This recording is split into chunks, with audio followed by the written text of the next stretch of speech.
not going to. I think you guys have enough support to get the story across. If you want me there. Good morning, everyone. Morning. I'm going to, it's now 9:01, and I'm going to call the Mobile Source Committee meeting of May 20th to order. And our first item on the agenda is a presentation by Kurt Forrest, overview of CARB's proposed 2016 state strategy for the state implementation plan. Kurt, are you ready? Dr. Parker, it'll be Karen from the California Air Resources Board, Magliano. Good morning. Yes, and I am ready. Good morning, I'm sorry. That is okay. Okay, so it's going to be two of us then that is going to be doing this. It's going to be Karen and Kurt. No, Kurt is not Good here. morning, Karen. Karen got deputized to be Kurt for today. Right. Also, so Karen, you're going to be doing the entire thing. Okay, Yes. go right ahead. Okay, great. Are you guys bringing it up? If I could, Mr. Chair, Councilmember Benoit, Ben Benoit is with us, and we might want to add him to the committee. Can we do that? Sure. You might want to add him. We can, and he's so added. Informational, I think. Good morning. Thank you. Sorry about that. That's okay. Well, good morning, and thank you. It's a pleasure to be here this morning and provide an overview of the mobile source SIP strategy that will be supporting the efforts here in the South Coast as well as other regions of the state. I'm Karen Magliano, and I am Chief of ARB's Air Quality Planning and Science Division. We're responsible for overseeing all of the air quality planning efforts within the state, and so that includes both technical work related to air quality modeling, emission inventory, work closely with your staff on those efforts, but also coordinating with local air districts as plans are pulled together, and then finally developing the overall strategies that are needed from the state perspective to support those plans. So, as you all know, mobile sources are very key to be able to meet all of our multiple goals that we have within the state, whether they are air quality related, climate change related, reducing near source risk and exposure, and just highlighting here how critical those are. They're about 80% of smog forming NOx, also influences PM 2.5. 50% when you look at greenhouse gases, both the combustion and the fuels that power them, and then over 90% of diesel PM. And so because of the interrelated nature of all of these and the role that mobile sources play across all of them, we've been developing an integrated planning process to say what kinds of things do we need to do to address all of those goals together, rather than looking at them independently. And so it's looking at what kind of technologies and fuels and increases in efficiency and how do those all work together. So as part of that effort, last fall we released a discussion draft of a mobile source strategy, came to our board, had workshops, have been talking with many different people. But again, outlined how do we get to reducing petroleum consumption, reducing risk, and meeting our air quality and climate goals with a common set of strategies. And obviously, meeting South Coast attainment needs is a critical driver of looking at what we need to do as we transform the mobile source system. Significant reductions, as you know, as you've seen from what Bill has been talking about in terms of the level of NOx reductions necessary, about a 70% reduction by 2023 and an 80% reduction by 2031. Most recent modeling, it might be a little bit less than that, but those are nice round numbers that we want to sort of continue to work with as we design the strategy. The good news is that current programs are already providing a very substantial down payment on what is necessary and ongoing implementation of those programs, such as the truck and bus rule, our advanced clean car program, and many other pieces, do provide about 2/3 of the emission reductions that will be needed to get us there. But there's still a substantial gap that we need to fill with additional measures. And those need to look across many different mobile source sectors, as you can see from the chart here. There's not a single one that you can look at. You need to look across the board at both on-road and off-road sectors and how we can continue to get further reductions from all of those. So just this week, actually on Monday and Tuesday of this week, we first released an updated version of the mobile source strategy, which again is designed to look at sort of the overarching planning document for meeting climate and air quality goals. And then on Tuesday, released our proposed state SIP strategy. And in essence, what that is taking the proposed measures out of the mobile source strategy that are specifically needed to provide NOx reductions to meet Clean Air Act requirements. And what it does is it outlines specific legal commitments that are required under the Clean Air Act to provide all the reductions that are necessary for attainment. And then what I've shown on the graph at the right here is the on-road portion and the reductions that we expect to achieve through the strategy from both light-duty and heavy-duty vehicles. And you can see from both of those, implementation of all the new strategies layered on everything that is already occurring will be about an 85% reduction from on-road emissions. So it actually goes beyond the 80% reduction because we know those are sectors that are a little further along in much of the technology development. And so it provides an opportunity to achieve additional ones there to address sectors where we know it may be more difficult to get additional reductions. So what I've done in this slide is just sort of kind of provided a big picture view of the nature of some of the strategies, and then I have additional slides walking through some of the individual ones as well.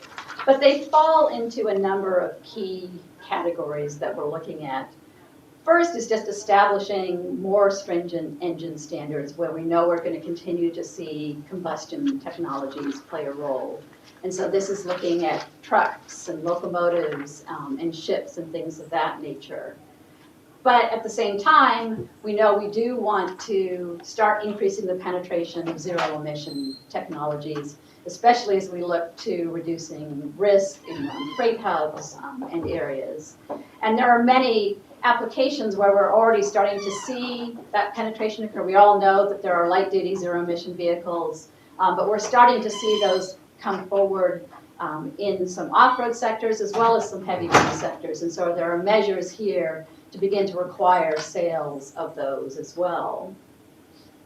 There are also measures looking at where we still will have combustion technologies. We want to make sure that those emission control systems are durable and that we continue to see that they're effective over the lifetime of the vehicles. And so there are a number of measures looking at what kinds of things do we need to have in place, especially as we all know, given some recent things that have been happening with VW and others, really underscores the importance of being able to do that. Also looking at expanding the use of renewable fuels. They're very key for providing reductions of greenhouse gases, but there are also formulations that can provide NOx reductions as well. And then in addition, we have a number of actions that are looking at pilot studies to continue to evaluate where we can move beyond even the ones that we've identified here, especially looking at opportunities for zero emission measures within the off-road sector. And then the last piece that will be very critical is once we've established requirements to require the development and deployment of these cleaner technologies, we know that we need to incentivize and sort of pull forward and get even more of them out there. And so we've been working closely on efforts related to that as well. So obviously this is more of an eye candy kind of chart. I don't expect you to be able to see it from the back of the room. But I have it in there because it does give you just an idea of the scope and the number of measures that are included. There's about 25 different measures that are part of the strategy. And as part of that legal commitment that is required of SIPs, we need to make a commitment to pursue a suite of measures, and this is the list here, as well as a schedule associated with when they would be brought to our board. And then we outline when we would expect to start seeing emission reductions from all of those. And a number of these measures are ARB and EPA, or ones where we'll continue to collaborate with the district as well. Then the second part of the commitment is achieving an aggregate number of emission reductions from all of these necessary to provide that 80% reduction.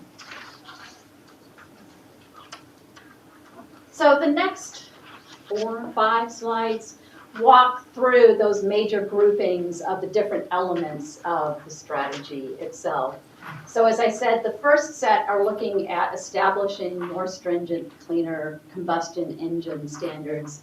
And these ones actually are very critical because they do provide probably the bulk of the NOx emissions that are necessary for attainment in the region. One, I think your board has probably heard quite a bit about, is the need for a lower NOx engine standard for heavy-duty trucks, looking at establishing something that's about 90% cleaner than today's 2010 trucks. We've made a commitment to go ahead and pursue a California-only action, but we know there's a significant presence of out-of-state trucks coming into the basin itself, and so very important if there is associated federal action that goes along with that. And I know your board has directed preparation of a petition to go to US EPA, and that would be a companion to what we would be doing as well. And our executive team has quite constant contact with EPA headquarters about the need for a federal standard. Because what California can do can only go so far, and we know people can go out of state to buy trucks, so the need to have a companion action is quite critical. The other piece is a petition to EPA to develop more stringent standards for locomotives. There's a recent Tier 4 standard. This would develop the next one beyond that. Part of it would also be looking at setting more stringent standards as locomotives are remanufactured, because we know locomotives can stay in the fleet for a substantial amount of time. And also exploring the potential for some zero-emission technologies and battery technologies that might also be able to be used on locomotives. And then, as we're going sort of on the other, as I always call like big things that move, go to ships, looking at advocacy with the IMO to develop more stringent standards for ocean-going vessels as well. And also looking at are there greater efficiencies that could be established from those.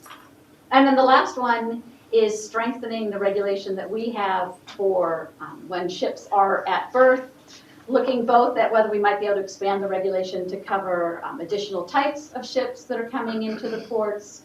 But there are also, finally now, several new bonnet technologies that have been developed that could be required to deploy on those too. So then the next 2 slides are actually looking at measures associated with introducing and deploying enhanced zero-emission technologies. And the first set here are ones that are focused on the on-road sector. So Advanced Clean Cars 2 would extend beyond our current Advanced Clean Cars program, which right now goes through 2025. And so this would continue to enhance that, to decrease the sales of both zero-emission and hybrid vehicles within California, but also at the same time continuing to establish more stringent standards for combustion vehicles that go beyond what we have as well. And then Advanced Clean Transit, looking at the transit bus system. That is an area where there already have been substantial advances to moving to cleaner technologies, and so this would look at ways we could continue to transition that. Looking at a broad sort of programmatic approach here, both incentives and potential regulatory mechanisms, but also wanting to ensure that we do achieve benefits in disadvantaged communities and that we continue to maintain and expand service as part of that process. and hopefully it could work in conjunction with what we're trying to do as part of SB 375 and developing more sustainable communities and increasing transit options for people. And then last mile delivery, we got a call from a reporter this week, actually was asking, well, what is last mile delivery? And we realize it's probably a little bit of a term of art, but essentially it's talking about the trucks that are at that last leg of the freight delivery system and bringing things to warehouses and distribution centers and stores, for example. And so this would also be phasing in some zero emission purchase requirements for those because they are ones that are sort of well suited. They're more captive fleets to a regional area. They're coming back and forth on fairly well established routes. And then the last one that would sort of follow along in the same vein would be looking at introducing zero emission airport shuttle buses. Similar manner, they're driving fairly short distances. They're going back to a common hub. So it's an opportunity where zero emission vehicles would certainly make sense. And then the next slide talks about ones that are looking at zero emission technologies primarily in the off-road sector. So the first would be one associated with smaller forklifts. We're already starting to see many of those deployed, and so this would continue to build on that in terms of purchase requirements. We've also just started the workshop process looking at transport refrigeration units and possibilities there that as they are sitting at distribution centers that you would have sort of a phase-in of time where they would start needing to be running more on electricity or zero emission and plug-in capabilities. And then also saying that there are just increased efficiencies as you bring trucks in and out so they're not there as long of a period of time. And then zero emission airport ground equipment. This would be the luggage trucks and the cargo haulers and things like that. And opportunities there because they're smaller equipment, captive equipment to the airport itself. And then looking at small off-road engines, primarily lawn and garden equipment. It could be things that you and I use ourselves, ones that are used commercially. And this would have two aspects. One, to continue to tighten both the exhaust and the evaporative emission standards for those, but then also looking at continuing to increase zero emission options in many of those.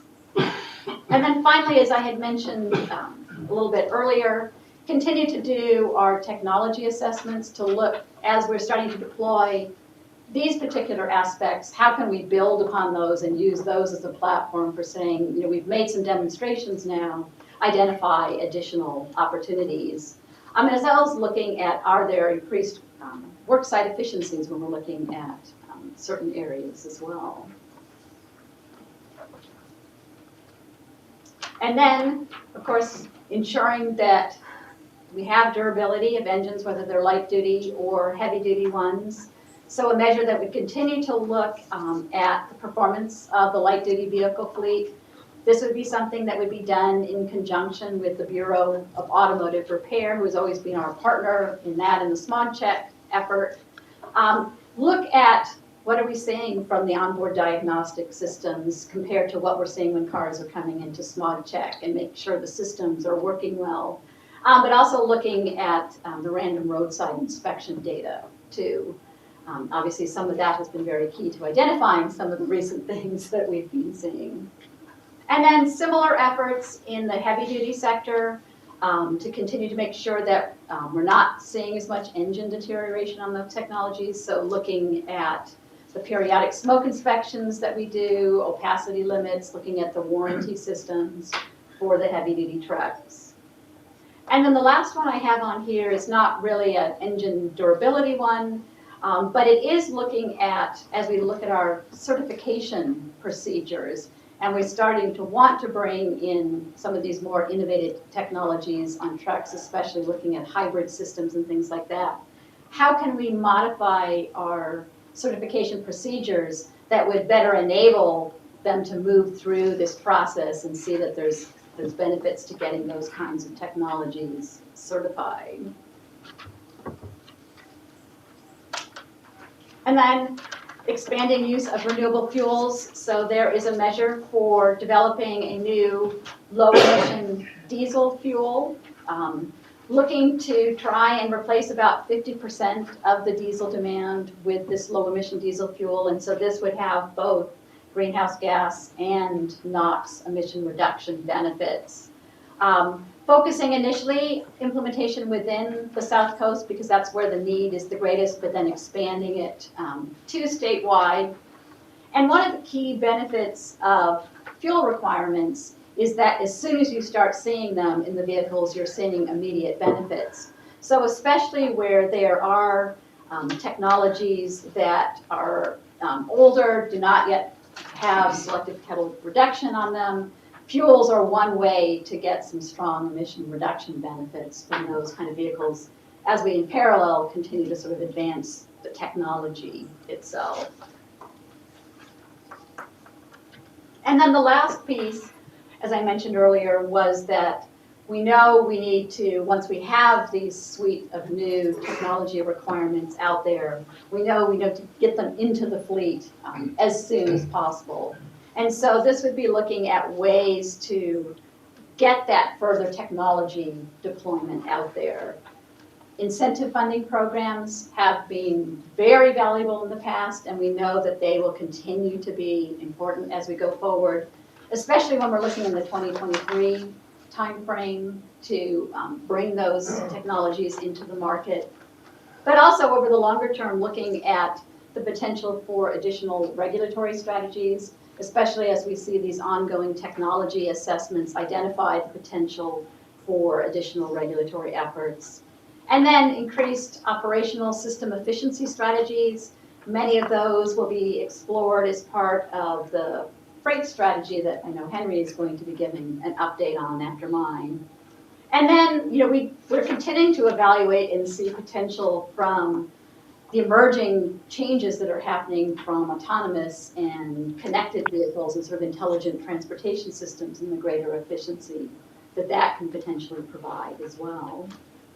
And so each source sector has one of these sort of further deployment measures associated with it. Each one is a little bit different, based on the nature of the sector. But what we have done, working with Henry and others, is sort of identified a pathway that you could use through that in terms of what is the scope of technology deployment we would want to see to achieve those emission reductions. So what does that really mean in terms of sort of real world, how many cleaner vehicles are going to be out as a result of the strategy? And so this just highlights what we would expect to see from implementation of the measures in the on-road sector in the South Coast. So passenger cars, looking at a ZEV population of close to 3 million by 2031, continue to have an enhanced hybrid population as well, of a little over 1 million as a result of a combination of the advanced clean cars regulation and continued incentive programs. And then looking at the heavy-duty sector, once that low NOx standard is established, coupled with incentive funding to sort of pull those forward, looking at close to 450,000 trucks that would be meeting that new low NOx standard in the basin. And then starting to see that zero-emission vehicle deployment coming forward.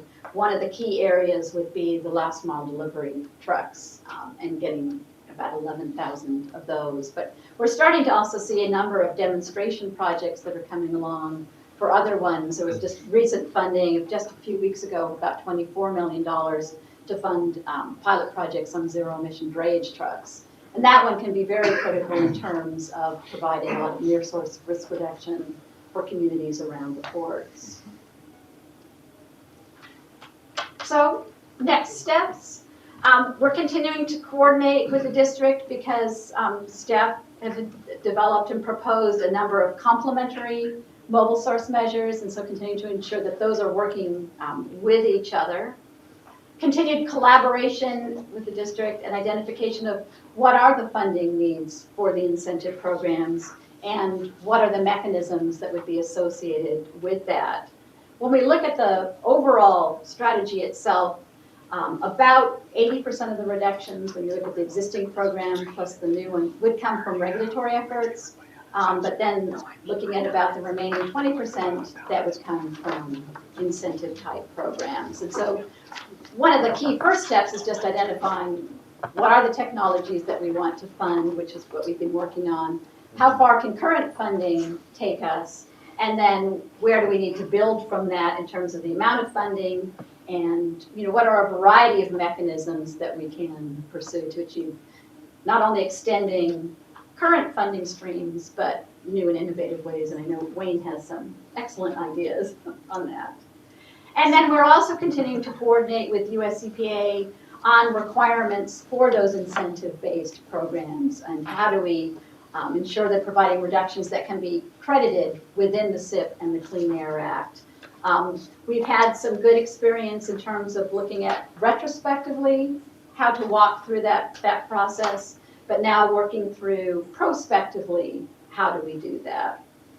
And then finally, as I said, we released the mobile source strategy and the SIP strategy earlier this week. The SIP strategy has an accompanying environmental assessment for CEQA purposes that goes along with that. That is now open for a 45-day public comment period. And then we will be bringing to our board the SIP strategy for consideration in September. And then those strategies become part of local and regional attainment plans like yours that are moving forward. And I think that's my last slide, but I'm sure you have lots of questions that I'm happy to answer. Thank you very much, Karen. I have a couple of questions to start off, and then I will quite sure some of all of our board members would have equal questions. I've been informed that even though she is not participating actively, our board member Supervisor Rutherford is on the phone listening to the report as you have given it. But is not She's here, Dr. Parker. She's in the room. She's in the room. I'm sorry, Janice, I could not see you, so I didn't, you guys appear on the screen here as a postage stamp. And everybody kind of blends in together. So is there anyone else there that I should be recognizing, Dr. Liu? We're all important here. No other board members. No, I mean, I meant as a part of our board members themselves, and then we're going to ask the public to come The forward. problem if we add Supervisor Rutherford and Supervisor Nelson shows up is we have a quorum of the board, and our legal staff then goes into conniption fits, and we have to call in emergency medical supplies to pull them out of their comas. So I think that's why we have a non-participating board member in the audience. Okay, then what the note that I got that said she would be listening in is incorrect, and Supervisor Rutherford, please forgive me for such an error and not recognizing you, even though you appear, about the head of a needle on my little screen.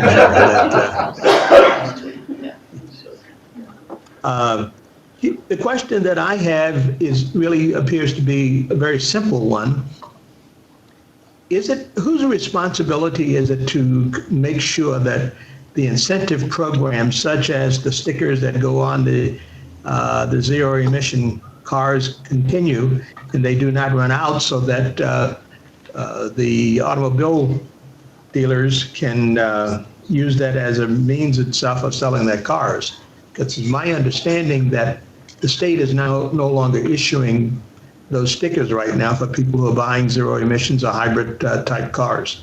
Am I correct in that, Karen? Is this for the carpool lane stickers? Yes. Yes.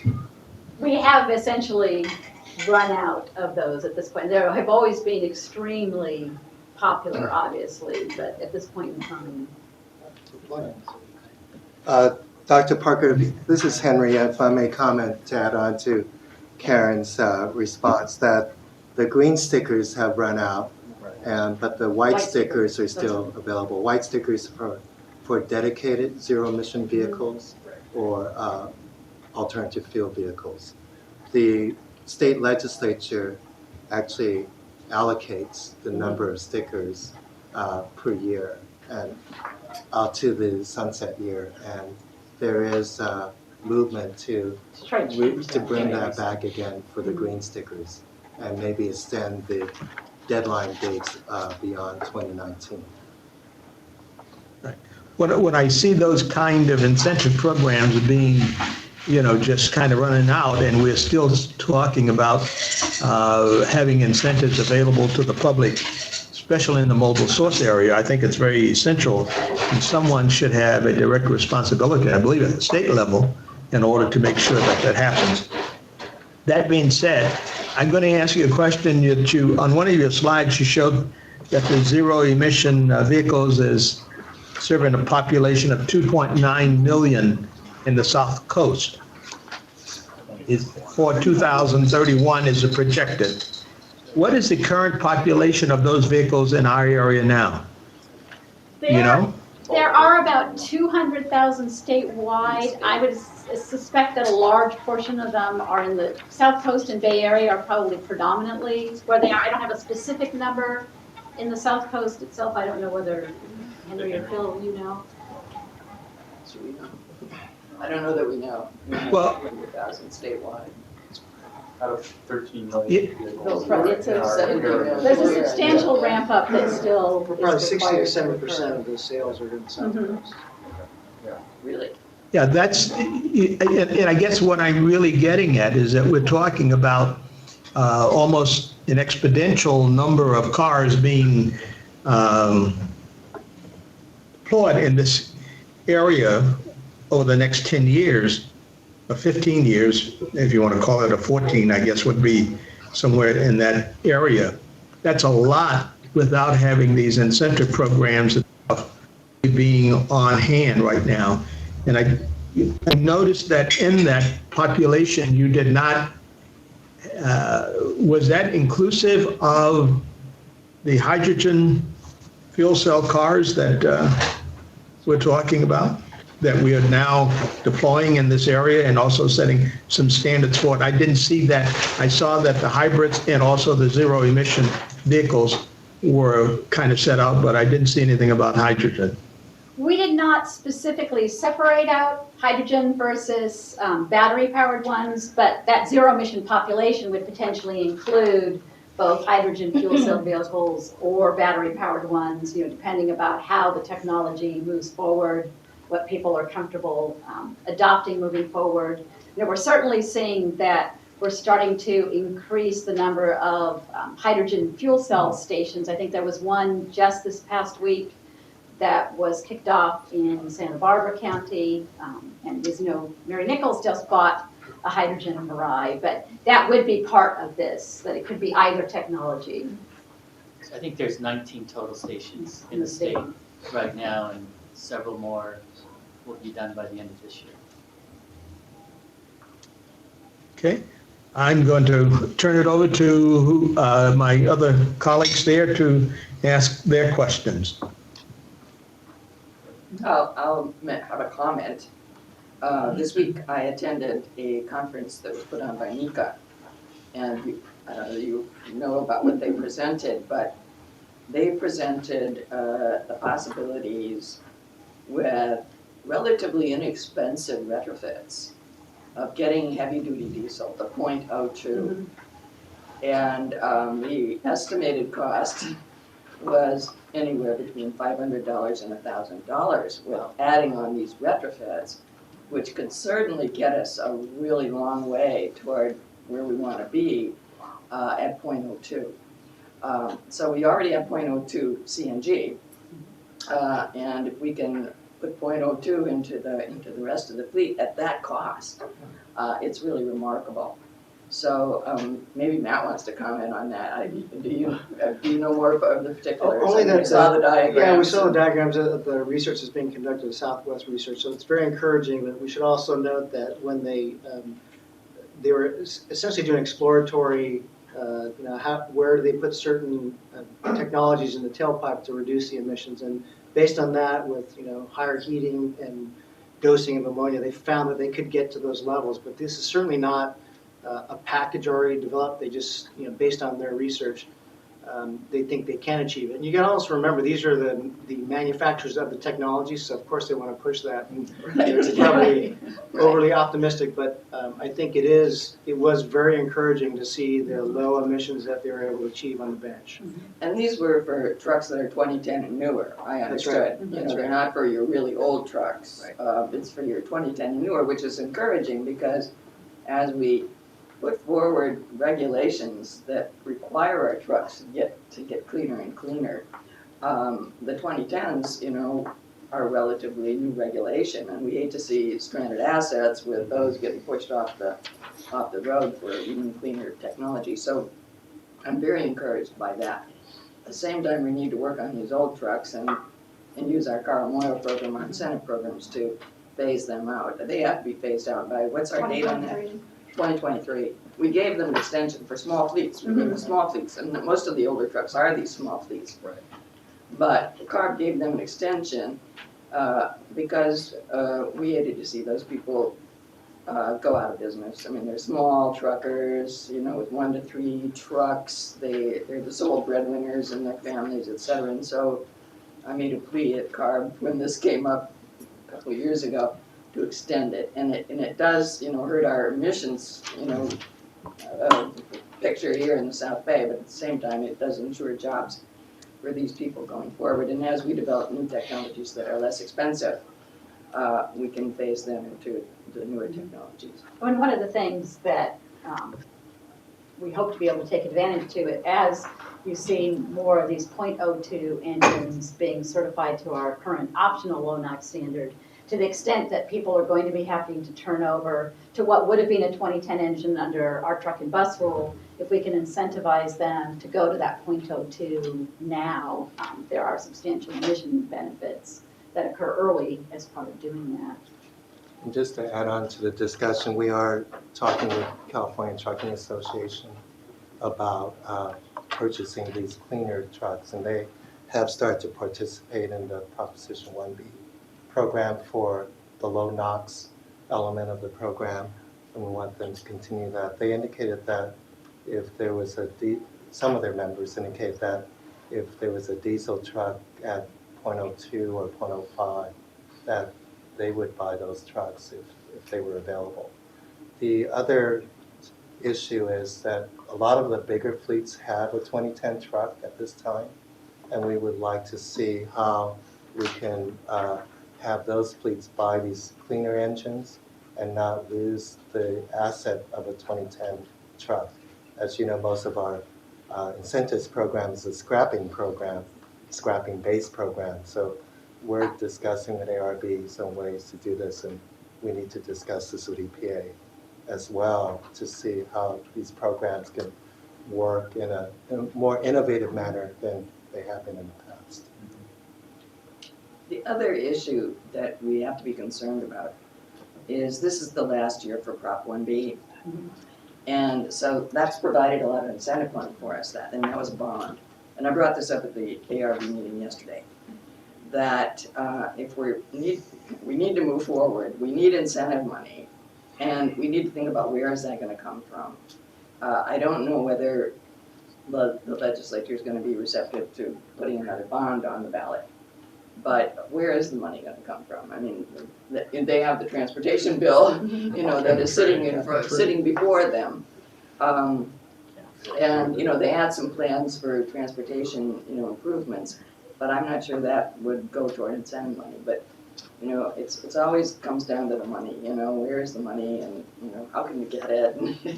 So anyway, but just to make everybody aware that that's a problem, if we want to have programs that are incentivized, we need to find the money for the incentives. So. And I think one of the advantages of being able to, through the mobile source strategy, sort of lay out now through 2031, what truly is that scope of that technology. It does provide an opportunity to say, we know what we need, it needs to happen over this time frame, and sort of allow us to then advocate for you need sustained funding sources to be able to do that. And we have concrete numbers to say what is the scope of that is necessary. Mr. Chair. Karen, let me ask a question. How, when you make these assumptions in your model for the SIP, it's predicated upon these technologies being implemented and the incentives being spread out. How do you determine, how do you guys determine exactly how much money are we going to have in our basin where we have 49% of the population that is going to be affected without, as an example, the cap and trade dollars that are there? We certainly are not getting 49% of those number of dollars. So your assumptions made on these reductions for us at 80 and 95%, 90% the reductions based upon now getting an equitable amount of the dollars so that we can spend to help achieve those particular goals? So there's two parts of coming up with the emission reductions. One piece is as you have the regulatory measures move forward, we estimate, what's the turnover in the fleet, how do we think that fleets are going to comply, and that provides, as I said, about 80% of the emission reductions that would be necessary. And then we've looked at the remaining 20% would probably primarily need to come from incentivizing that additional turnover. So at this point in time, we've identified the emission reductions that we know we want to achieve, how many vehicles that might need to be to achieve that emission reduction, and then sort of collectively what we need to do is with that information, look at how much are we already getting. That's a piece of it, but we know it is not nearly enough, as you said, and then start outlining for everyone what that additional funding is necessary so that sort of in a partnership approach we can go forward in advocating for what is necessary to meet the basin's very critical public health needs. But I think Dr. Parker was asking, how is the allocation of existing Existing funds funding. allocated to the district, which has a much higher need, higher population, and yet may not be getting, in essence, its fair share? And what we know when we look at the cap and trade funds that there are many different agencies who would like to tap into that fund. And so that is an ongoing challenge in and of itself, is how much is actually even coming for direct air quality related purposes in the first place. Amen. And then within that Take care of is that. how do we make sure that there is an equitable allocation down to the South Coast needs. And I think, again, it goes back to the more information we have to show how much of it is necessary here allows for a better argument about meeting the needs of the region. And we're trying to make those arguments across the board in terms of like greenhouse gas reduction fund, really linking it and stressing the importance of the co-benefits associated with the criteria pollutants. And we think if we can do that, that would give us a greater ability to recover more funds. That's really in the hands of the legislature, is it not, how those are allocated? So we've been providing information to key committees in the legislature that highlight that aspect. And we did have a chance to talk with some of the budget members, budget committee members and staff, highlighting that aspect. But recognizing that all allocation has to go through that of a budget process. But with the two largest agencies within the state, meaning South Coast and CARB, obviously to that extent, being advocates of that allocation, and because of our own individual needs and certifying by you guys, I think it would go a long ways with make a compelling argument to our legislators that we are really the greatest in need in order to achieve the greatest health effects for our constituents in our area. I just wanted to put that out. We've got the choir here, so I'd like to be the one who preached to the choir and take the message back. So very Any further questions by anyone else? Mr. Chair, I hate to maybe disagree with your statements on the incentive program relative to the stickers, but that incentive goes against the other incentive that we have for high occupancy vehicle lanes. And as someone who deals with transportation congestion planning at both SCAG and the County Transportation Commission, the incentive of stickers putting a single person into high-occupancy vehicle lanes does not solve the congestion problem that we're going to face. So it goes against the incentive we've put together for high-occupancy vehicle lanes. And I know I'm probably in opposition to many in the room, but I think it's a bad public policy. Matt, can you take his stickers off of his car? I didn't, I know. just to be clear, I didn't ask for it. For the record, he did not ask. I know he I just. did not ask for it. Well, as someone who uses public transit and the stickers, I would say, let's have a little requirement, you have to put in some public transit miles to get the stickers. There you go. That's okay with me. Well, That's right. That might be the better combination. Was that all you had? Okay, I had, I think, 4 things. One is, I wish I would have been to that briefing. It sounds very interesting. Yeah. I guess my question is, how long before certification? Or do they have a pathway to certifying it? No. My understanding is this is just exploratory research, so clearly the natural gas engine is going to achieve the .02 before. Right. But, it's, Mika and our staff, we're working on submitting or releasing an RFI, so request for information on diesel engine technologies that can get down to the .02 level. And just based on how they're doing it, do we think that we will get those emission reductions across the duty cycles, or are we going to have problems with drayage trucks? I think they're looking at exploring the whole duty cycle, so they're looking at how to keep the temperature of the SCR hot, when you which said is hot, the issue. yeah. So that so they're looking at all of those options. Okay, great. The low emission diesel fuel that you mentioned, how does that actually work, and how much emission reductions do we get out of it? They're looking, so you're looking at biofuels, biodiesel, things of that Which is nature. virtually chemically exactly the same as existing diesel. It's drop-in diesel. We're talking about drop-in fuel, but how do we get lower NOx emissions out of that? I mean, I can see how we get lower carbon emissions. I am not an expert on fuels, I apologize, but they are looking at ways to formulate it so that you could actually get decreased PM, NOx, as well as lower carbon emissions. But you do have to be careful about what it is, the content that is going into that fuel itself. And that's why we've had our alt diesel requirements that are ensuring that as you're moving to some of these, you're not increasing some of the NOx. Right. So Right. if I may add on to Karen's comment, staff has been following the alternative diesel fuel regulation very closely over the years. And what has come out of that is actually a certain form of biodiesel, which ARB calls renewable diesel. It's a different type has different properties than the traditional fatty acid type biodiesel, and is produced through a different process.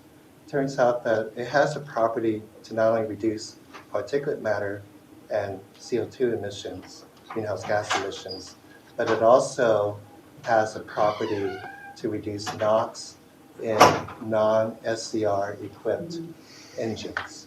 So we are highly enthusiastic about this approach, that this type of fuel, which is actually sold commercially at this time at Propel stations, and the one in Ontario actually sells it. Urban X Renewables. Yeah, it's called HPR fuel, and it has this property, at least it's touted to reduce NOx emissions, could be up to 20%, and this is in Europe. So we're looking at doing some in-use measurement of the use of this fuel, not only on off-road engines, but on stationary diesel engines, to see if what the levels of emissions are, reductions would be with the use of the fuel. I just didn't know we were getting that kind of NOx emission reductions out of renewable. The estimate is about maybe 5%, but still, it's for non-SCR equipment, especially off-road construction equipment, we think there's a benefit. We have to go through a measurement program to see what the levels are. Okay. I noticed in your laundry list of control measures that a lot of the off-road equipment that's used at port wasn't listed. Top pickers, jar hostlers, gantry cranes. and things like that. Did you consider doing regulations to cover those particular? Still continuing to evaluate those. I mean, we know that I mean, you, some of them have already gone to all electric, for example. right, and there's certainly a possibility, but it's not regulatorily required. So it just seems to me like there's kind of, you might be leaving something on the table.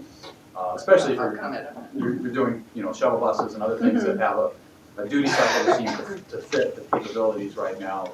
Those do too. And I didn't see switcher locomotives. I saw, you know, an effort to go to Tier 4 and better, but switcher locomotives, we believe you have the authority to actually go after, and I didn't see those on there either. Is there consideration of trying to reduce? Still considering those, and then of course, you know, continue to work with the district as, you know, they're looking at potential facility type approaches so that those two can I'm being very nitpicky. I mean, overall, this is wonderful. And Yeah. don't, That's good. I'm I'm not looking to give tourists in the mouth. I know how important it is. I know how much hard work went into it, but it just, when you're making the presentation, these sort of categories sort of stood out to me. And I guess my last question is one in which I would love to know whether ARB staff and South Coast staff agree, and that is whether, if you do all this and we help as much as we can, whether we get to those NOx emission reductions in time to the 2023 and 2032 attainment. And I guess 2032 looks a little better because most of the stuff's geared for 2031 and all that. I see that. But do we get to 2023? I mean, the carrying capacity, I looked up, it looked like it's 115 tons per day. Is that still where we're at? Maybe a little higher now? A little closer to 140, 150. 140 or 150 based off the new EPA guidelines? Okay. Do we get there? This is designed to provide the commitment to get there in both 2023 and 2031, but recognizing getting the reductions by 2023 is going to require a lot of incentive funding to be able to do that. But we do see that the technologies that we need are starting to come forward to get there, and what we need then is the funding to get them, to turn over that fleet at a more rapid pace. And I hate to put you on the spot, staff, but do you agree that ARB has put together a document that gets us there if we can get that incentive funding? Yeah, if you add up all the reductions that are in their plan and then the reductions in our plan, you do get to that carrying capacity. Obviously, the challenge is a lot of those reductions for 2023 are incentive-based. So that's the challenge. Do we have a dollar figure? Not quite yet. We're very close.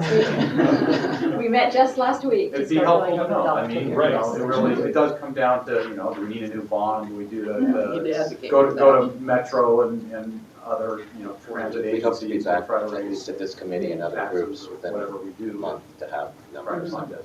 Yep. Fantastic, thank you. So I will comment on your equipment in our ports, because the sustainable freight strategy, which we discussed yesterday at ARB. And we're gonna get to the next agenda item. Yeah. But one of the statewide targets for zero emission is that over 100,000 zero emission vehicles come into play. Right, and I'm hoping it's not all forklifts. By 2030, yes, right. But I did mention at the meeting yesterday, at their resource board meeting, that 100,000 probably isn't enough. Yeah. When we look at Henry's everything made in that our point many ports. times Oh, okay. at the Caltrans advisory group, yes. Okay, so I made it yesterday, I didn't know Henry had made it, but I said 100,000, you know, we've got thousands of vehicles, not only drayage trucks and that sort of thing, but all the yard hustlers and the kind of equipment that you have in ports, so 100,000 is kind of a minuscule amount, so maybe that's a comment we ought to submit on this freight strategy plan. We have until July 6th to comment on this plan. So anybody in the room I know someone on should the know. RV board who might have. Right. Mark your comments. Judith also like this. Right. But anyway, that's an important point for us to make, you know, that zero emission, we need to go further than 100,000. And the measures in That's here statewide. are obviously part of the place to start having the requirements to build towards that 100,000 in terms of the last mile delivery trucks, the forklifts.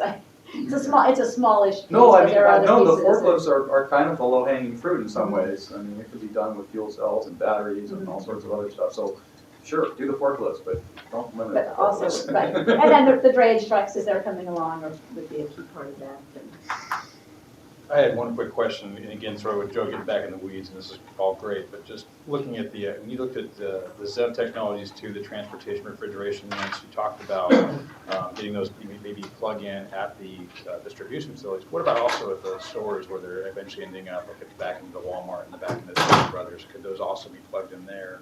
Would that be a part of your plan, or would that be something we would have to work on?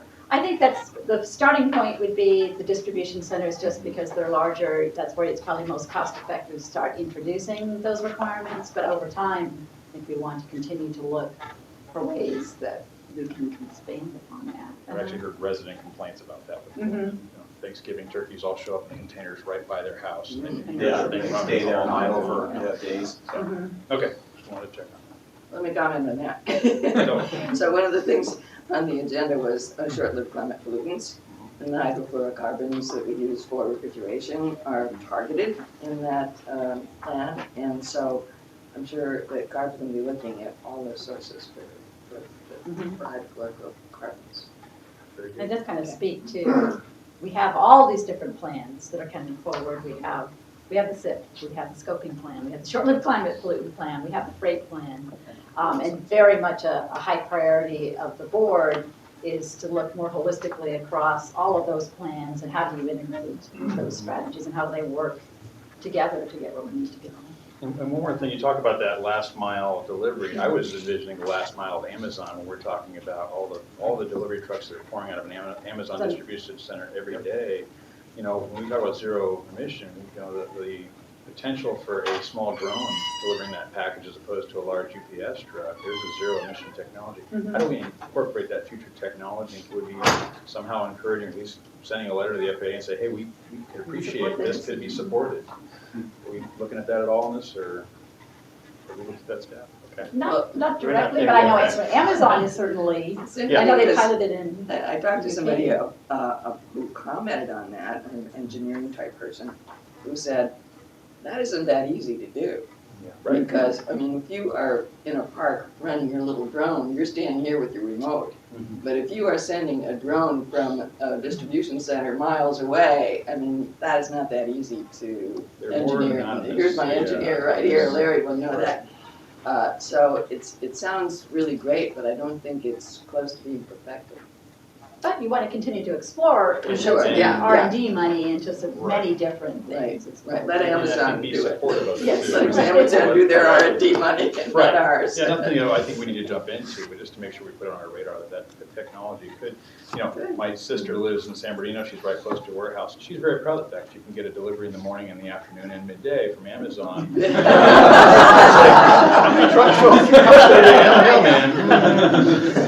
So, but that's the type of technology where if we get that out there, or be supportive of it, at least, just Would be very good. Yeah. The other thing I want to mention, because it's obvious here, that how closely our staff here at the district is working with the staff at the Air Resources Board. I have to commend you for all the work you're doing and the collaboration that you are doing now. I think it is so important as we try to put together our AQMP and our plans for the SIP, you know, which are due this year.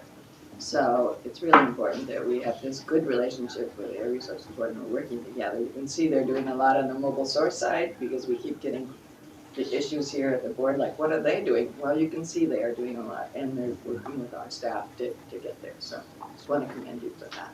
We very much appreciate it. Self staff. Karen, Henry's almost on my speed dial. And our staff is highly respected, I'll tell you that. They're highly respected at ARB, and so I think it's very important. I again want to, on the behalf of our board members and our board, thank you very much for coming this morning to share with us. As you can see, this is a very hot topic among us, especially since we have a lot of responsibility but very little regulatory authority as it relates to mobile sources and those that contribute greatly to the pollutants in our communities that most of our members themselves are elected to serve. And for that reason, we have a very large task before us. I've looked at the numbers and I've studied them very closely. And I've now, over the last 4 years, have seen that we missed a lot of deadlines, especially on hydrogen. And when we look at the number of population increases that are going to happen in our state over the next 10 or 15 years. I came to California in 1958 and have been here since, and I've seen the population itself quadruple in that particular period of time. But I've seen it more than quadruple in these 4 counties. As you know, and you've heard the numbers themselves, we are larger in our 4 counties in population than 46 other states. This is a very arduous task to meet. One example, when I went on the Hydrogen Fuel Cell Partnership Board, we were talking about having 68 stations. Now we said we only got 16. And so, you know, the infrastructure itself, in order to make that happen, to make all of these things themselves happen, without the resources to do this, it's going to be a very arduous task for us to be able to climb that hill. I agree with Mayor McCallum that congestion itself is a very serious problem, but it's not going to be because of the stickers. It's really going to be because of the population increase in our freeways and not being able to have an infrastructure to handle the influx of population, and because we can't close our borders as it relates to the people who are coming from other states that are already here to come, who want to live in California.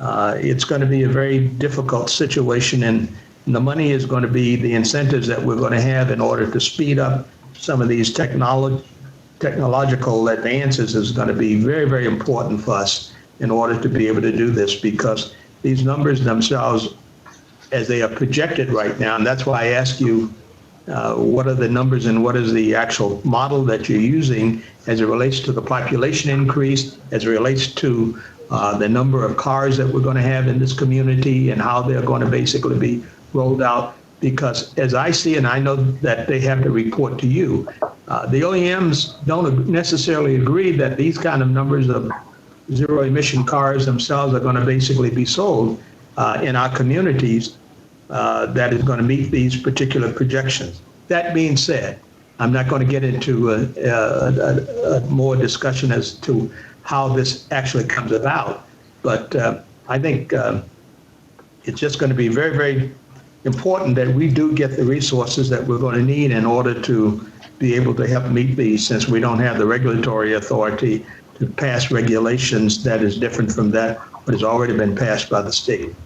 That being said, thank you very much. You did an excellent job, and I'm quite sure we've all been much more informed and better have a better understanding as to exactly what the state plans, strategies themselves are, and you know, I know you'll be back many more times, and collaboration with Mr. us Chairman, is we very could ask important. if there's any public comment. There is one, at least. Okay.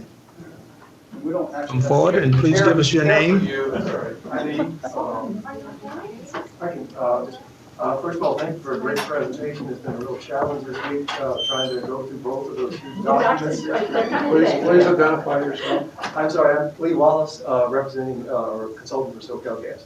I was particularly pleased with the chart you had about the number of vehicles in there. We've presented to a number of you the studies that we've made over the years, and the numbers line up pretty well with what you have there. I note that this is for criteria pollutants, specifically for ozone.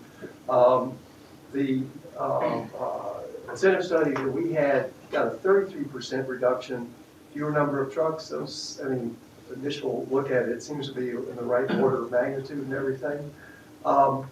In particular, though, one thing that hit me here was that this confirms something we had in our E3 study, and that is that even though we were looking, the E3 study looked at a low NOx gaseous fuel option, it still came up with 9.3 million electric vehicles that were needed to reach the 2030 greenhouse gas target.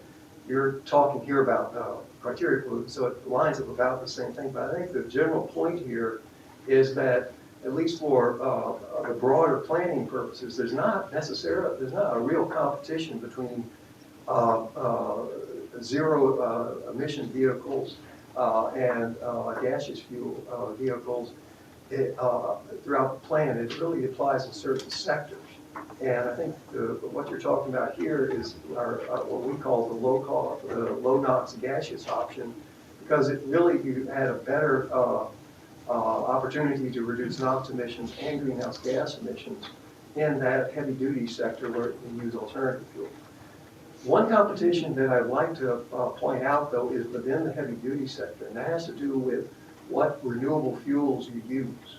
And I appreciate your comments about the renewable diesel, but we also see that within the heavy duty sector, if you're going to have this influx of 0.02 gram trucks, it's going to be gaseous fuel. And so there's going to be a need for renewable natural gas. And that's what we saw was really where the competition was going to be. For renewable diesel, right now, the basic feedstocks are pretty kind of things, but you don't have enough to get the volumes you need. You really need to go into other feedstocks that require different technologies. There's many, we're still studying it, but one thing that you have to appreciate, I think, is that the technologies you have to go to, the step to get to the liquid fuel, you have to make the gaseous fuel. And so, switching to another point that's very important here, if you're going to get a national standard of 0.02 grams, you're going to be encouraging a lot of purchase of natural gas trucks at the 0.02 grams. I think further study needs to be made as to how to allocate our resources for production of renewable fuels. We're not opposed to renewable diesel. There's some obvious great uses there. But we believe there's going to be a greater demand for renewable natural gas. And there's also some cost advantages to stopping at where you make just gaseous fuel rather than trying to go all the way to a liquid fuel. So it's just another area I think that this plan needs some more work on. So thank you, a very good job. Thank you very much. One I mean, more I think public that- comment. One more public comment. That's right, Hi, I'm Bill Lamar. I'm the Executive Director of the California Small Business Alliance. And it was a good presentation.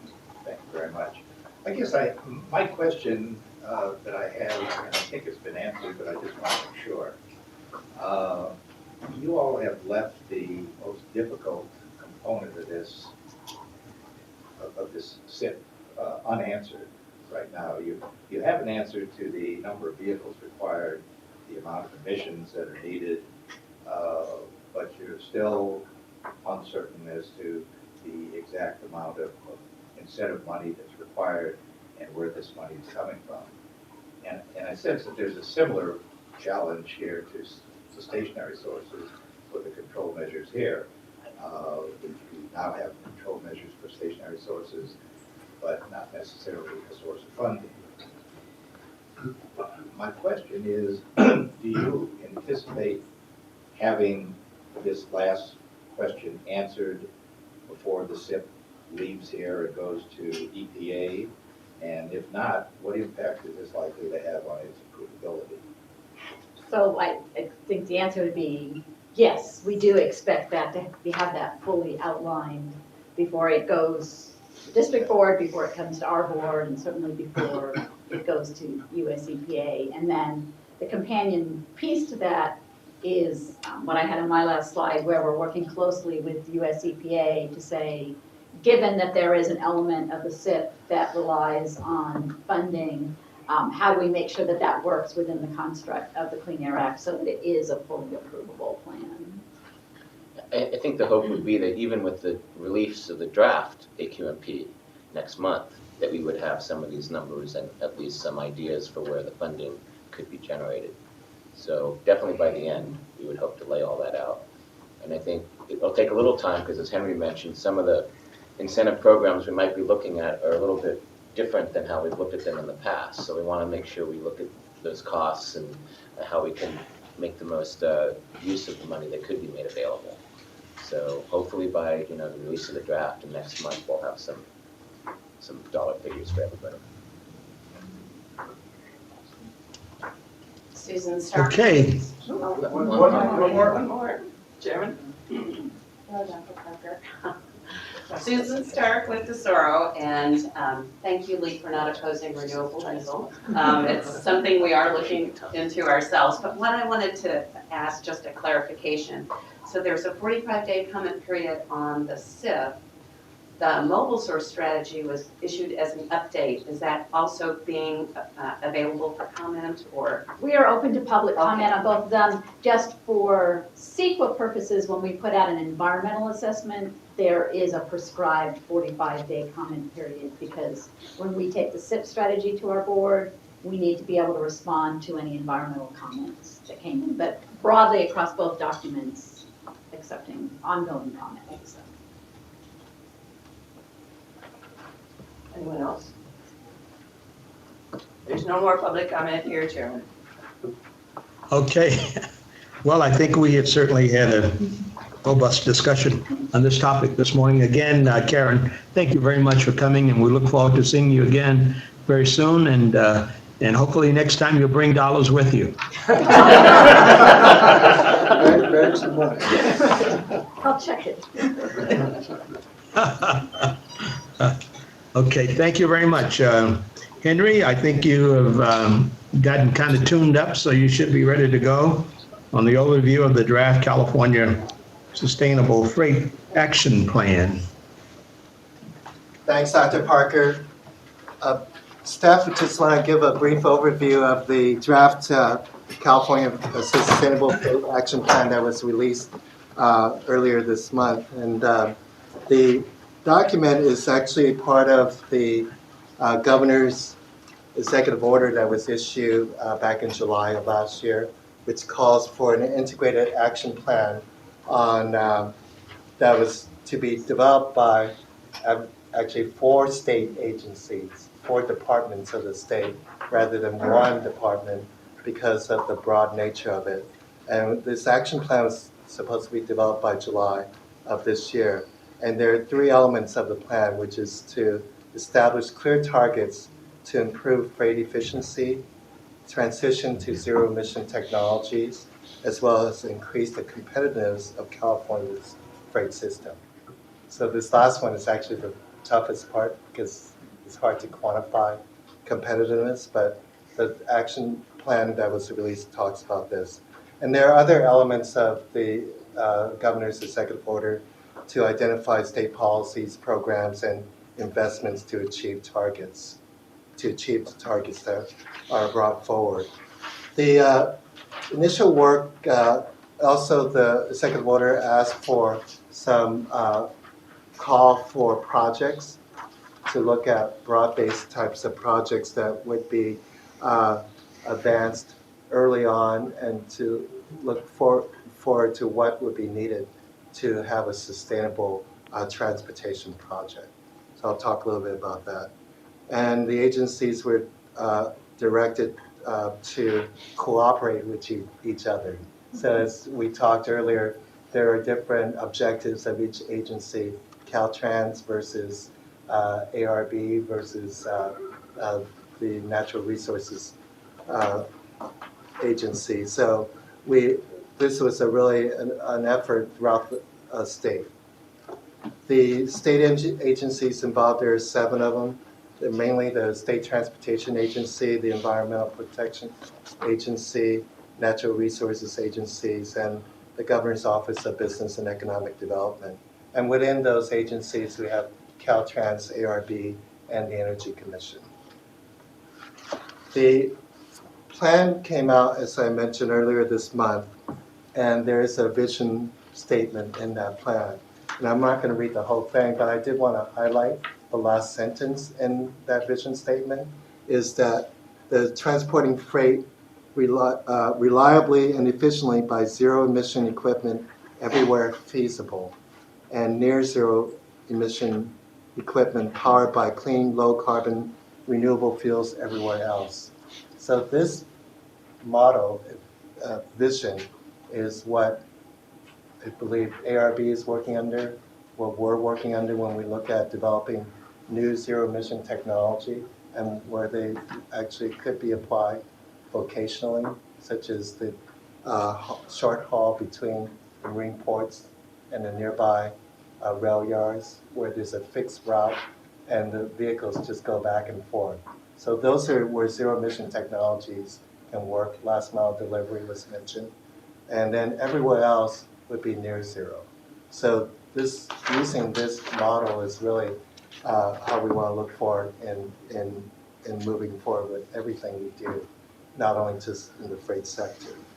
There are 10 guiding principles to prioritize future investments in the transportation system.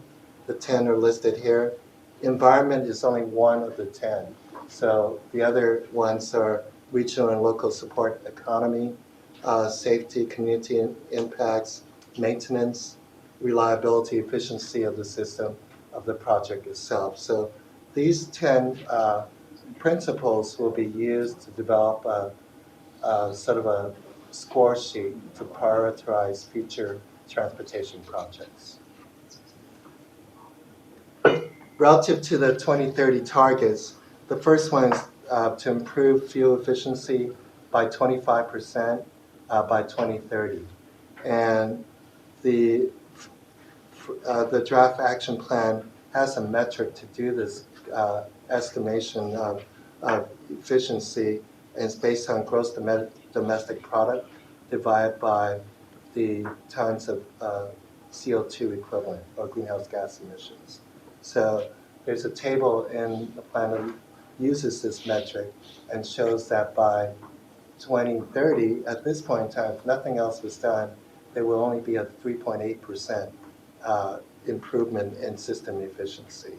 So more work has to be done, and this is sort of the metric that the action plan calls for as we progress towards 2030, and how that works with the transportation projects that will come down the pike.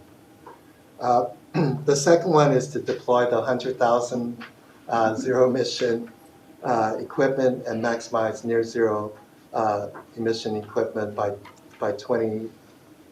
This should be 2030 is a typo. And so as we talked earlier, there was a discussion about what those equipment will be, and they do cover everything from on-road vehicles to off-road equipment such as small forklifts and so forth.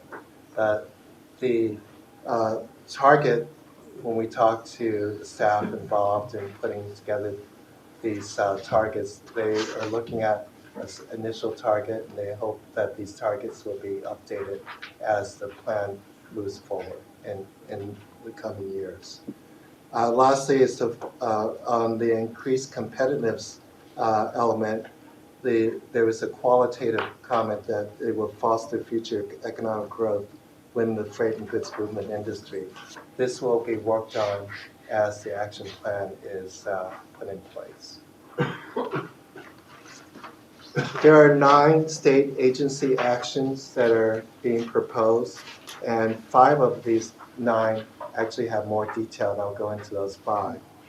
These 9 include work with state legislature on freight transportation funding packages, as well as work with the state legislature on distribution of the federal FAST Act fund. FAST Act is the new transportation act. It stands for Fixing America's Surface Transportation Act. And I'll talk a little bit more about some of the projects that have already been proposed under that funding. The third one is planned investment in infrastructure to modernize freight corridors. I'll go in a little bit more detail on that. Fourth one is accelerate use of advanced technologies and renewable fuels. And this is the one that's closest to our agency's direction to look at this advanced technology. Fifth is to establish a sustainable freight think tank.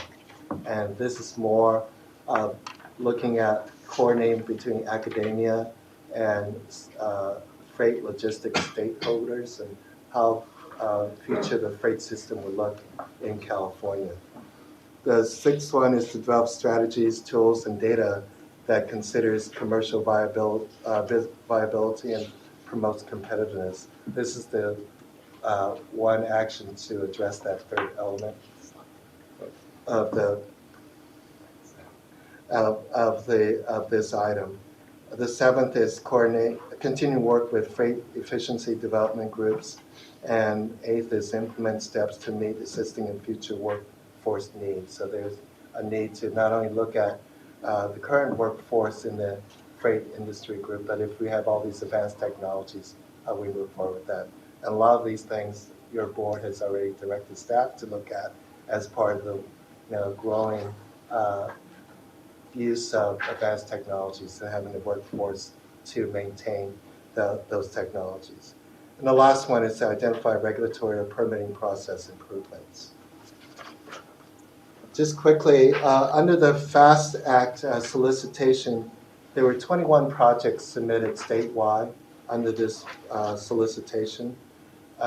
When the FAST Act was passed, the president proposed $305 billion over a 5-year period to implement the FAST Act. And by formula, California gets $117 million per year. And there's another $900 million, which are discretionary dollars. This is a per year basis nationwide. So the solicitation was for that $900 million. And it's a nationwide solicitation. I just put up out of the 21 projects, the 9 projects that are in Southern California in our region. And there's one for almost every county in the region, primarily to look at improving the transportation infrastructure. There's also the Tiger grants that DOT released, and under that, there's 200 million or so that's available. 26 projects were submitted in California, and 7 of these projects are in Southern California. So I just want to highlight some of those projects, and can go into a little bit more detail if need be. On action number 3, which is the planned investment in infrastructure to modernize freight corridors. The first one, which is the most important one, is for establishing the hydrogen and electric charging infrastructure needed for medium and heavy duty vehicles. So this is a very high priority one under this action. The second one is to coordinate on freight facilities, siting and design and operation. This really gets more into land use issues related to warehouse distribution centers and where they're located, and then maximizing the reduction in emissions that could be associated with those facilities. Research efforts to support freight transportation systems will be part of this action. And then data collection and modeling is a very important piece. As you may recall, we're working with NIOP on a work plan to look at truck trip surveys at warehouse distribution centers. So that work plan is being finalized at this time. So we'll be talking more about that. Then relative to other actions under this item, the highway freight network design and planning and maintenance. This is really a Caltrans activity in the past, but now with the other state agencies involved, again, prioritization of how these projects move forward will be important. And just to give an idea, as part of the Proposition 1B, $2 billion transportation corridor improvement funds that came out of Proposition 1B, the region actually worked together, all the 4 county transportation commissions and SCAQ and our agency worked together to identify a list of projects that the region submitted and not compete with each other in terms of county by county competition. So we want to look at ways that we can partner together to make this a more regional type of submittal under this type of program. The feasibility assessment of developing dedicated freight lanes along highway capacity corridors is more of the discussion site, the I-710 corridor, and the SCAGs look at perhaps having dedicated east-west truck lanes going along State Route 60. And then there's also a discussion about inland facilities and whether having inland ports makes sense in terms of moving goods away from more congested communities into areas where the goods can be redistributed and then move forward out of the region or back into the region. And actually the ports are talking about this as part of their supply chain optimization.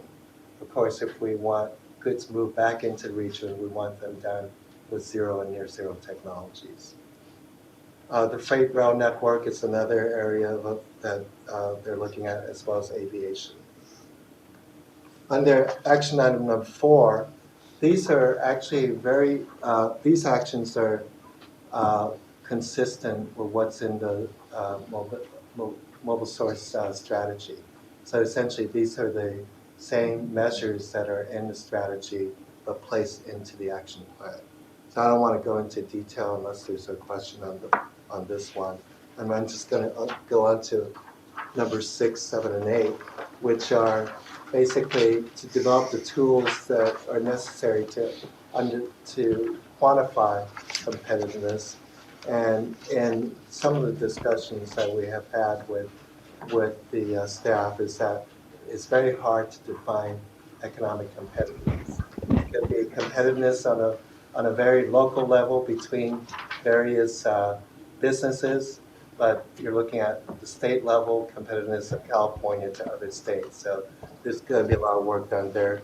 And then relative to freight efficiency, looking at how to quantify that. And if there are emission reductions, we will put those in this SIP. And lastly, to implement steps for the workforce to meet workforce needs. I only have a couple more slides. The public process. Henry, can you just hold on for a second? Dr. Parker, we should acknowledge that Supervisor Nelson has joined us. And Supervisor Nelson, can you hear us? Wonderful. Yes. So acknowledged. If I may, I just want to finish with the public process. The document was released earlier this month, and there have been informal meetings. Ms. Mitchell mentioned that the ARB board heard an informal presentation on it yesterday, and there is a plan to have a public workshop in our area on June 1st, and that will be in the Los Angeles area. I don't have the exact location at this point, but that will be coming out. Public comments are being received, and the deadline for public comment is July 6th.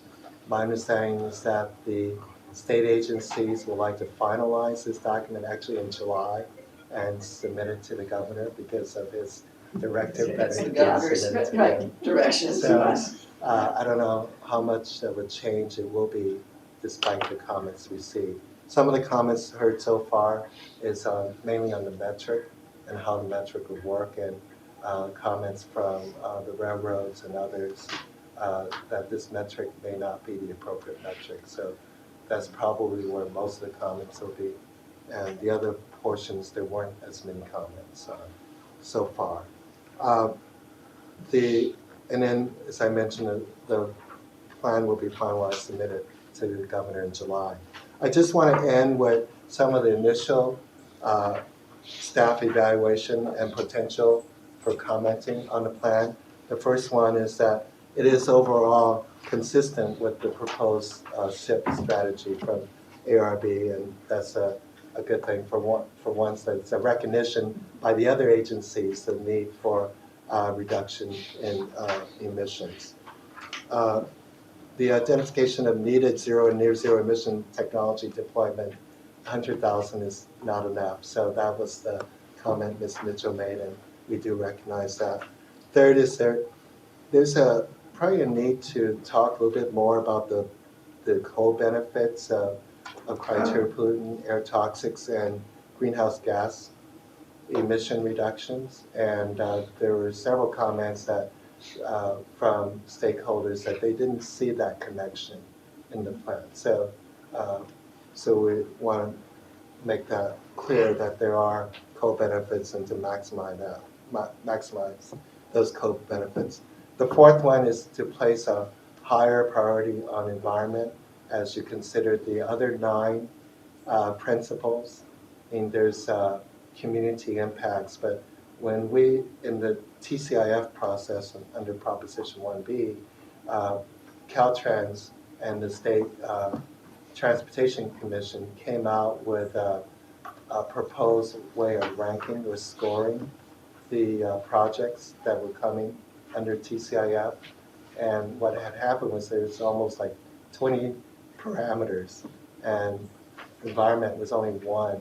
So it got outweighed by the other 19 or so parameters. So we want to make sure that they're all on an equal footing in terms of when you look at a project. And so we want to make that comment.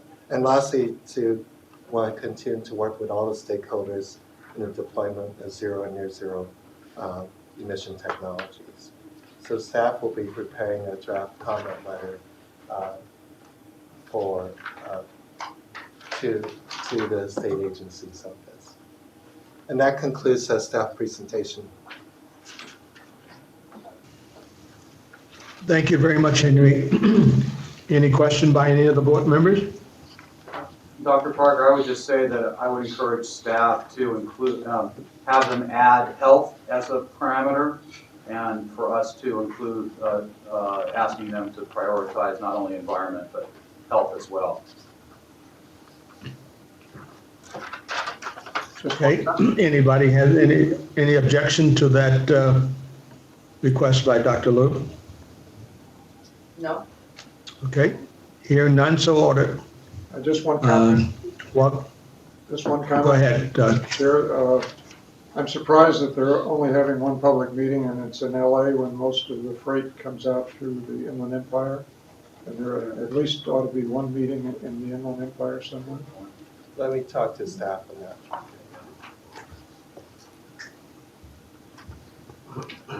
Okay.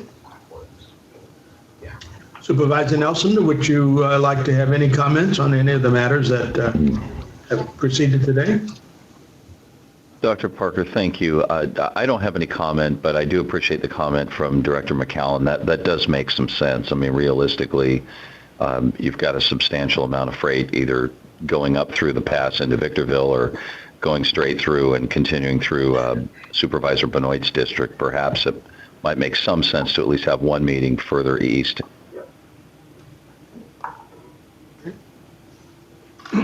Public comment? Yep. Any public comment?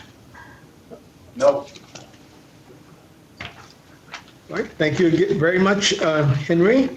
Dr. Fine, the written reports that have been submitted, does anyone have any questions concerning any of those written reports? Questions or comments on them? Hearing none, then will be accepted and filed. Any other matters that is before the committee that anyone has any public comments at CC8? No public comments here. At your location, Supervisor Nelson? No public comments. None here. Thank you very much. I think we've had a very fruitful meeting today, and there's been no further comments. Then we'll call this meeting adjourned as of 10:36 this morning. Thank you very much, and we'll see you at our next scheduled meeting in June. It's not as fun running Good day. when Mayor Yates isn't here to get very irritated.